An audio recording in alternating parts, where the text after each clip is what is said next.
Air marshal साहब से मैं चाहूँगा कि ज़्यादा इसके ऊपर बात करें कि जो अमेरिका के सफ़ीर इसराइल में थे, हुकाबी क्या उनका नाम है, उन्होंने रिसेंटली ग्रेटर इसराइल के कॉन्सेप्ट को जस्टिफाई करते हुए एक इंटरव्यू के अंदर कहा कि ये तो उनका डिवाइन राइट है।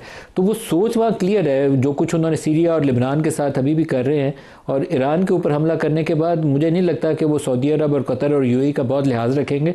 अभी सिर्फ उनको ज़रूरत पहले जहाँ अटैक करने की है वहाँ कर रहे हैं। कल बल्कि एक वो यूट्यूब के ऊपर एक बड़े नॉन वो एंकर हैं, मुझे उस वक्त नाम नहीं उनका जहन में आ रहा, तो उन्होंने कहा कि सऊदी अरब में और कतर के अंदर उन्होंने मोसाद के एजेंट पकड़े हैं जो वहाँ बम प्लांट कर रहे थे और उसको क्रिएट के करना था, क्योस क्रिएट करना था कि ईरान ने वो हमले करवाए हैं। आपका इसके ऊपर क्या तजिया?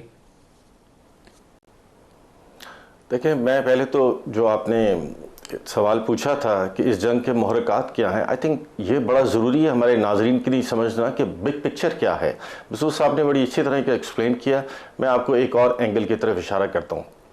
आपने पीट हेग्सेथ की स्टेटमेंट जो प्रॉफिटिक डिल्यूजन वाली उसने बात की है, जिस पे इस्लामिक वर्ल्ड में बड़ा गुस्सा है, मैं उसी से स्टार्ट करता हूँ। देखें, अगर उनके जो उन्होंने लॉजिक इस्तेमाल किए उसके हिसाब से तो इजराइल को न्यूट्रलाइज होना चाहिए, क्योंकि ओल्ड टेस्टामेंट के मुताबिक ये क्लेम करते हैं कि इनको लैंड भी दी गई है, इनको ये हक भी दिया गया उस किताब के मुताबिक कि ये कत्ल आम कर सकें, और ये भी इनको हक मिला है कि जितनी मर्जी डिस्ट्रक्शन कर सकें।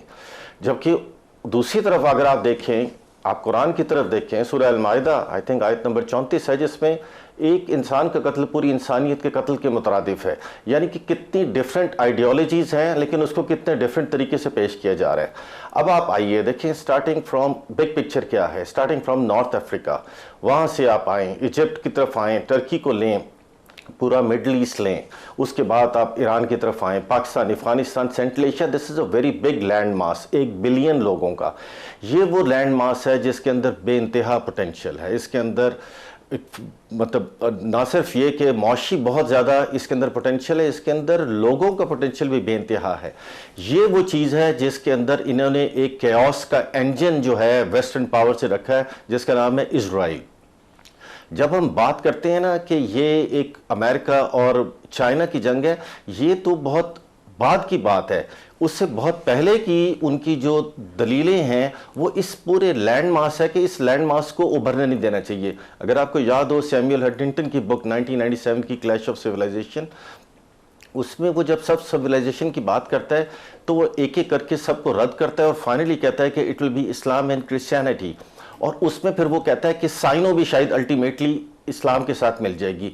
सो इसका मतलब है कि अमेरिका एक तीर में दो शिकार करना चाहता है।